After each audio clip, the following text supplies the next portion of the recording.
ತಂದೆ ತನ್ನ 3 ಮಕ್ಕಳಿಗೆ ವಿಚಿತ್ರವಾದ ಉಡುಗೊರೆಗಳನ್ನು ಬಿಟ್ಟು ಲೋಕ ತ್ಯಜಿಸಿದ. ಒಬ್ಬನಿಗೆ ಹಳೆಯ ಕೊಡೆ, ಮತ್ತೊಬ್ಬನಿಗೆ ಹರಿದ ಡೈರಿ, ಇನ್ನೊಬ್ಬಳಿಗೆ ಖಾಲಿ ಮರದ ಪೆಟ್ಟಿಗೆ. ಊರಿನವರು ನಕ್ಕರು. ಆದರೆ 1 ವರ್ಷದ ನಂತರ ಆ 3 ಉಡುಗೊರೆಗಳ ನಿಜವಾದ ಅರ್ಥ ತಿಳಿದಾಗ ಎಲ್ಲರ ಕಣ್ಣಲ್ಲೂ ನೀರಿತ್ತು. ಚಂದನಪುರ ಎಂಬ ಪುಟ್ಟ ಹಳ್ಳಿಯಲ್ಲಿ ಗೋಪಾಲಯ್ಯ ಎಂಬ ರೈತನಿದ್ದ. ಅವನು ಶ್ರೀಮಂತನಲ್ಲ, ಆದರೆ ಪ್ರಾಮಾಣಿಕತೆ, ಕಷ್ಟಪಟ್ಟು ದುಡಿಯೋ ಗುಣ ಮತ್ತು ಸಹಾಯ ಮಾಡುವ ಮನಸ್ಸಿನಿಂದ ಊರಿನ ಪ್ರತಿಯೊಬ್ಬರ ಗೌರವವನ್ನು ಗಳಿಸಿದ್ದ. ಗೋಪಾಲಯ್ಯನಿಗೆ 3 ಮಕ್ಕಳು.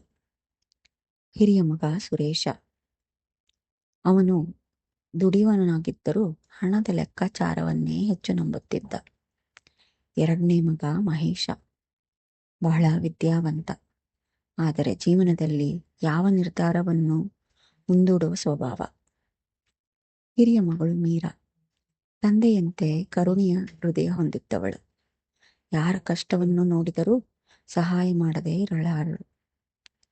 ಕಾಲ ಕಳೆಯಿತು. ಒಂದು ದಿನ ವಯೋಸಹಜ ಅನಾರೋಗ್ಯದಿಂದ ಗೋಪಾಲಯ್ಯ ನಿಧನರಾದ. ಮಕ್ಕಳಿಗೆ ಅಪಾರ ದುಃಖವಾಯಿತು. ಕೆಲ ದಿನಗಳ ನಂತರ ವಕೀಲರು 3ರನ್ನು ಕರೆಸಿ ಗೋಪಾಲಯ್ಯ ಬರೆದಿದ್ದ ವಸಿಯತ್ತನ್ನು ಓದಲು ಆರಂಭಿಸಿದರು. 3 ಮಕ್ಕಳು ತಂದೆ ಏನಾದರೂ ಭೂಮಿ, ಮನೆ ಅಥವಾ ಹಣ ಬರೆದಿರಬಹುದು ಎಂದುಕೊಂಡಿದ್ದರು. ಆದರೆ ವಸಿಯತ್ತಿನಲ್ಲಿ ಇದ್ದಿದ್ದು ಎಲ್ಲರಿಗೂ ಆಶ್ಚರ್ಯ ಉಂಟು ಮಾಡಿತ್ತು. ಸುರೇಶ್ಗೆ ಒಂದು ಹಳೆ ಕೊಡೆ, ಮಹೇಶ್ಗೆ ಒಂದು ಹರಿದು ಹೋದ ಡೈರಿ, ಮೀರಾಗೆ ಒಂದು ಖಾಲಿ ಮರದ ಪೆಟ್ಟಿಗೆ. ಅಷ್ಟೇ. 3 ಜನರು ಒಬ್ಬರ ಮುಖ ಒಬ್ಬರು ನೋಡಿಕೊಂಡ್ರು. ಇದೇನಾ ಅಪ್ಪ ನಮಗೆ ಉಳಿಸಿದ ಆಸ್ತಿ? ಊರಿನವರು ಗುಸುಗುಸು ಮಾತು ಆರಂಭಿಸಿದರು. ಇಷ್ಟೊಂದು ಜಾಣನಾಗಿದ್ದ ಗೋಪಾಲಯ್ಯ ಕೊನೆಗೆ ಮಕ್ಕಳಿಗೆ ಏನನ್ನೂ ಕೊಡಲಿಲ್ವಂತೆ. ದಿನಗಳು ಕಳೆಯತೊಡಗಿತು. ಒಂದು ದಿನ ಸುರೇಶ್ ಆ ಹಳೆ ಕೊಡೆಯ ಬಟ್ಟೆ ಹರಿದಿದ್ದ ಕಾರಣ ಅದನ್ನು ಹೊಲಿಯಲು ಕೊಟ್ಟ. ಕೊಡೆಯ ಹಿಡಿಯನ್ನು ತೆರೆದಾಗ ಅದರೊಳಗೆ ಒಂದು ಸಣ್ಣ ಲೋಹದ ಕೊಳವೆ ಕಂಡಿತು. ಅದನ್ನು ತೆರೆದು ನೋಡಿದಾಗ ಅದರೊಳಗೆ ಹಳೆಯ ಭೂಮಿಯ ದಾಖಲೆಗಳು ಮತ್ತು ಹಲವು ವರ್ಷಗಳ ಹಿಂದೆ ತೀರಿಸಲಾಗಿದ್ದ ಸಾಲದ ರಸೀದಿಗಳು ಇದ್ದವು. ಆ ದಾಖಲೆಗಳಿಂದ ನ್ಯಾಯಾಲಯದಲ್ಲಿ ಸಿಲುಕಿದ್ದ ಕುಟುಂಬದ ಜಮೀನು ಮತ್ತೆ ಸುರೇಶನ ಹೆಸರಿಗೆ ಮರುಳಿತು. ಅವನ ಕಣ್ಣಲ್ಲಿ ನೀರು ತುಂಬಿತ್ತು.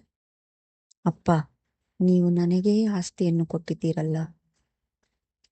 ಅದೇ ಸಮಯದಲ್ಲಿ ಮಹೇಶ್ ಬೇಸರದಿಂದ ಆ ಹರಿದ ಡೈರಿಯನ್ನು ಓದಲು ಆರಂಭಿಸಿದ್ದ. ಅದರೊಳಗೆ ಹಣದ ಲೆಕ್ಕ ಇರಲಿಲ್ಲ. ಬದಲಾಗಿ ತಂದೆಯ ಜೀವನದ ಅನುಭವಗಳಿದ್ದವು. ಲಾಭಕ್ಕಿಂತ ನಂಬಿಕೆಯನ್ನು ಸಂಪಾದಿಸು. ಸಾಲ ತೆಗೆದುಕೊಳ್ಳುವ ಮೊದಲು 3 ಬಾರಿ ಯೋಚಿಸು. ನಿನ್ನ ಮಾತಿನ ಬೆಲೆ ಉಳಿಸಿಕೊಂಡರೆ ಜಗತ್ತೇ ನಿನ್ನ ಜೊತೆ ನಿಲ್ಲುತ್ತದೆ. ಒಬ್ಬ ಹಸಿದವನ ಹೊಟ್ಟೆ ತುಂಬಿಸಿದರೆ ದೇವರು ನಿನ್ನ ಮನೆಯನ್ನು ಎಂದಿಗೂ ಖಾಲಿ ಬಿಡುವುದಿಲ್ಲ. ಪ್ರತಿದಿನ ಒಂದು ಪುಟ ಓದುತ್ತಾ ಮಹೇಶ್ ತನ್ನ ಬದುಕನ್ನೇ ಬದಲಿಸಿಕೊಡತೊಡಗಿದ.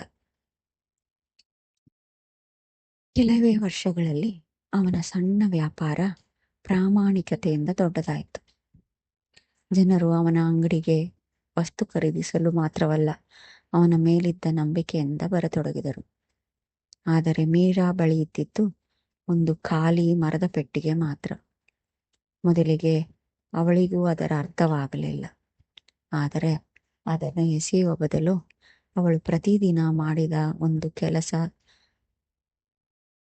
ಒಳ್ಳೆಯ ಕೆಲಸವನ್ನು ಸಣ್ಣ ಚೀಟಿಯಲ್ಲಿ ಬರೆದು ಆ ಪೆಟ್ಟಿಗೆಯಲ್ಲಿ ಹಾಕಲು ಆರಂಭಿಸಿದಳು.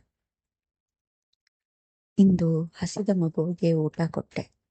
ಇಂದು ಒಬ್ಬ ವೃದ್ಧೆಯನ್ನು ಆಸ್ಪತ್ರೆಗೆ ಕರೆದುಕೊಂಡು ಹೋದೆ.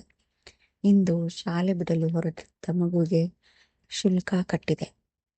ಇಂದು ಕಷ್ಟದಲ್ಲಿದ್ದ ಕುಟುಂಬಕ್ಕೆ ಯಾರಿಗೂ ತಿಳಿಯದಂತೆ ಸಹಾಯ ಮಾಡಿದೆ.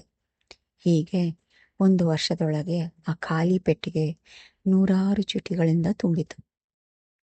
ಗೋಪಾಲಯ್ಯನ ಮೊದಲ ವರ್ಷದ ಪುಣ್ಯತಿಥಿ ಎಂದು 3 ಮಕ್ಕಳು ಮತ್ತು ಊರಿನವರು ಅವರ ಮನೆಯಲ್ಲೇ ಸೇರಿದ್ದರು.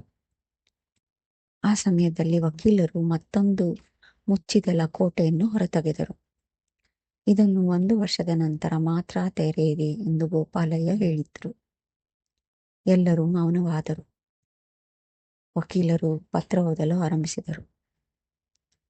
ನನ್ನ ಪ್ರೀತಿಯ ಮಕ್ಕಳೇ, ನಿಮಗಾಗಿ ನಾನು ಒಂದು ರೀತಿಯ ಉಡುಗೆಗಳನ್ನು ಕೊಡಲಿಲ್ಲ, ಏಕೆಂದರೆ ನೀವು ಮೂವರು ಒಂದೇ ರೀತಿಯಲ್ಲಿ ಇರಲಿಲ್ಲ. ಸುರೇಶ್, ನೀನು ಹಣದ ಮೌಲ್ಯವನ್ನು ಚೆನ್ನಾಗಿ ಅರಿತಿರುವೆ.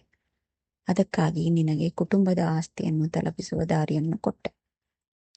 ಮಹೇಶ್, ನಿನ್ನಲ್ಲಿ ಜ್ಞಾನವಿದೆ, ಆದರೆ ಅನುಭವದ ಕೊರತೆ ಇದೆ.